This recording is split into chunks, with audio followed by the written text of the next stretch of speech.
Good afternoon, everyone. Dear Professor Margalit Finkelberg, Vice President of the Academy and Chairperson of the first session. Dear Professor Benjamin Isaac, Chatana Bar Mitzvah, honored celebrant of this event.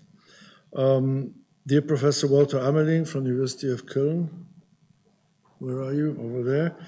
Dear Academy members, distinguished guests, both those present here in the auditorium and those joining us from afar, either now or later on. Welcome to this special event, which is really international in a way due to your presence here. The Mishnah in Avot states at 80 strength, 80 ligvot. And today we witness a perfect embodiment of this wisdom. Professor Benjamin Isaac, upon reaching the age of 80, continues to be a living example of true academic strength, strength that manifests itself not only in first-rate research, but also in the ability to connect worlds, to connect periods, and to connect cultures.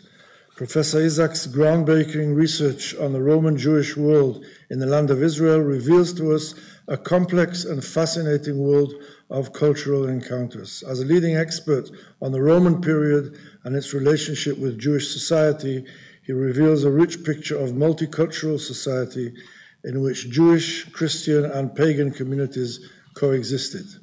His work teaches us how in the Roman cities of the land of Israel, cultural influences from the Near East, from Asia Minor, and from across the Mediterranean met. Cultures that not only existed side by side, but influenced each other and created a unique blend. This is perhaps one of his most important contributions, proof that complex societies can flourish when there is mutual respect and a fruitful exchange of ideas.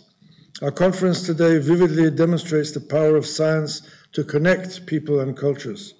Here sit together researchers from Israel and from Germany, working shoulder to shoulder with one goal, the pursuit of historical truth.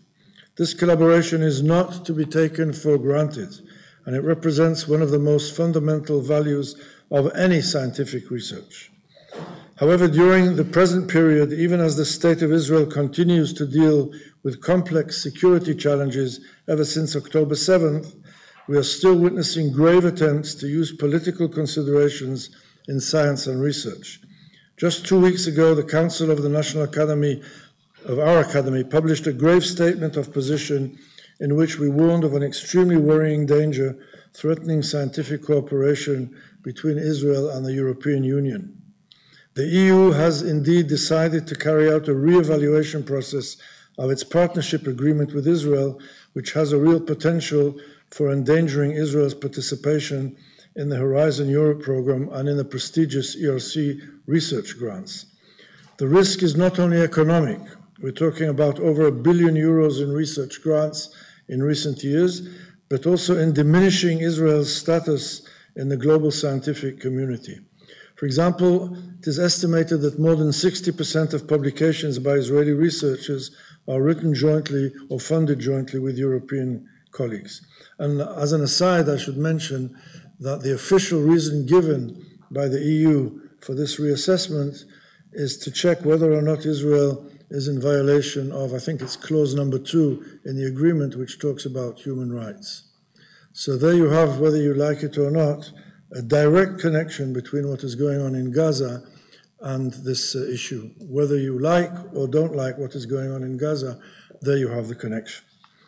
Precisely today's conference, in which researchers from Israel and Europe jointly study the Roman and Mediterranean heritage, this demonstrates how vital such collaborations are. Professor Isaac's research on the Roman Empire and Mediterranean culture teaches us that the greatness of civilizations is measured not only by their military or economic power, but by their ability to generate fruitful dialogue between different cultures and to foster free exchange of ideas. And again, as an informal aside, we all are familiar with Darwin's theory of evolution, which in a very, very tiny nutshell is summarized by survival of the fitted. You know, you will succeed more than I do because you're stronger, your offspring are stronger, and so on.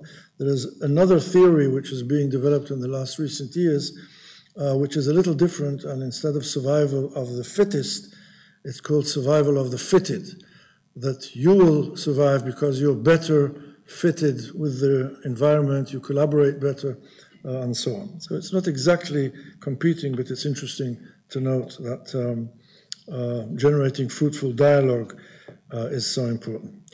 Professor Benjamin Isaac's work demonstrates how a careful scientific approach can reveal unique aspects of the encounter between Jewish culture and Roman culture and illuminate historical truth from a sea of myths and preconceptions. His research reminds us that the complexity we experience today in mutual relations between peoples and cultures is not new. Even in the ancient world, in the Roman cities of the land of Israel, and in other cultural centers in the Middle East, people had to deal with similar dilemmas of coexistence, cultural identity, and local influences versus imperial ones. But maybe the most important lesson from Professor Isaac's work is that the greatest periods of prosperity in history were those in which open dialogue prevailed between cultures, in which science and research could flourish without political restrictions, and in which wisdom flowed freely across ethnic and religious boundaries. In an era when various forces try to impose restrictions on scientific cooperation, it is more important than ever to remember the message of history. Science has always been and remains the most important bridge between peoples and cultures, and by science, of course, I mean science and humanities in Hebrew. It's one word for them all. The international researcher who came here today to honor you, dear Professor Isaac, demonstrates this power of science to connect and unite.